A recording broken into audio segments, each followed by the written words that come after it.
Hello दोस्तों, कैसे हैं आप लोग। आज की हम कुछ ऐसे सेक्टर डिस्कस करने वाले हैं जिनकी ग्रोथ रेट इस साल और अगले साल बहुत ही ज़्यादा बेहतरीन रहने वाली है। और जैसे कि आपको पता है कि अभी मार्केट डाउन है और अभी हमें कुछ पता नहीं है कि मार्केट कितने टाइम तक डाउन रह सकता है। तो काफ़ी लोगों को कन्फ्यूजन हो रही है कि हमें किन सेक्टर्स में इन्वेस्ट करना चाहिए इस टाइम पे, क्योंकि ये काफ़ी बड़ी अपॉर्चुनिटी रहने वाली है। ठीक है, तो काफ़ी लोगों को ये तो पता है कि ये अपॉर्चुनिटी है, लेकिन किन सेक्टर्स में वो इन्वेस्ट करें ताकि उनका जो पैसा है वो अच्छी तरह ग्रो हो पाए।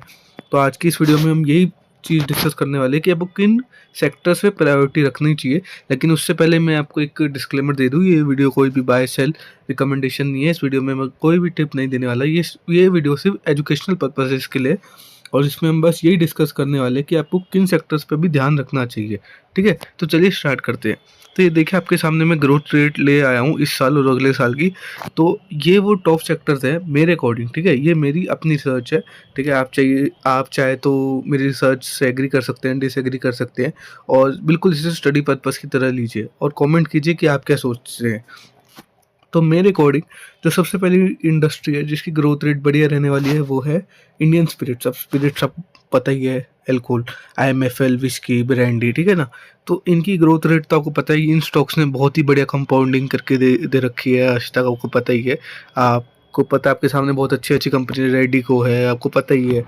तो आप देख सकते हैं ग्रोथ रेट FY 27 10 से 12%। ये बहुत बढ़िया ग्रोथ है। और उससे अगले साल की भी 9 से 11%। और ये ग्रोथ इसलिए अच्छी होती है क्योंकि कुछ चुनिंदा कंपनी होती हैं, 2-3 जो इसमें बढ़िया हैं, उनके पास मार्केट शेयर है।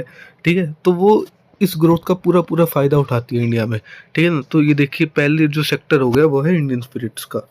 ठीक है, अब दूसरा जो सेक्टर है वो एक राजा सेक्टर है, वो है कैपिटल मार्केट। अब कैपिटल मार्केट आपको पता ही है। देखिए, इसकी ग्रोथ रेट मैं आपको पहले दिखा देता हूँ।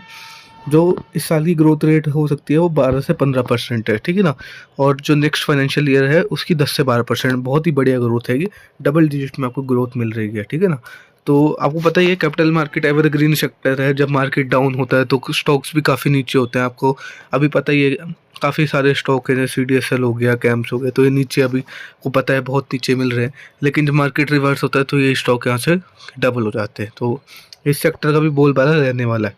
ठीक है ना, उसके बाद आप देख सकते हैं तीसरा सेक्टर जिसका इंफ्रा में बहुत बड़ा एक योगदान है, वो वायर वायर एंड केबल। इसकी भी ग्रोथ रेट अच्छी रहने वाली है। इस सेक्टर का तो को पता ही है, कुछ कहने की जरूरत नहीं है। मल्टी बैगर स्टॉक्स निकले हैं यहाँ से, अभी भी ग्रोथ रेट है आप देख सकते हैं 10 से 12% है फाइनेंशियल ईयर 27 की, और उससे अगले साल की 9 से 11%। ठीक है ना, तो उससे अब हम चलते हैं एक और अगले सेक्टर पे, जो है चौथा सेक्टर। इसको आप कंबाइन कर सकते हैं या अलग अलग भी देख सकते हैं। वो है कमर्शियल कूलिंग एंड HVAC का। ठीक है ना, आप इस पर अपनी स्टडी कीजिएगा।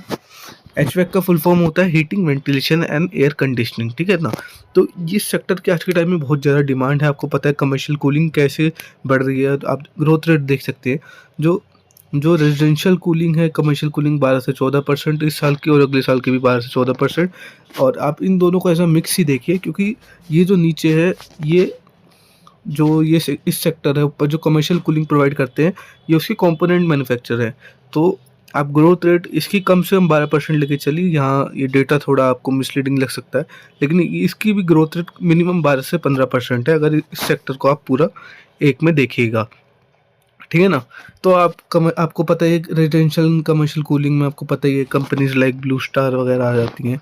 और ये हीट एक्सचेंजर बहुत कम कंपनीज बनाती हैं इंडिया में, लेकिन आप एक कंपनी जानते होंगे, KRN हीट एक्सचेंजर।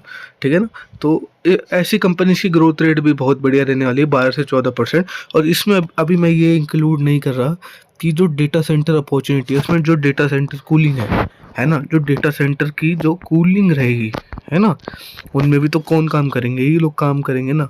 तो इस सेक्टर की भी ग्रोथ रेट मिनिमम 12 से 15% रहने वाली है, अभी डेटा सेंटर की ग्रोथ रेट को हटा के।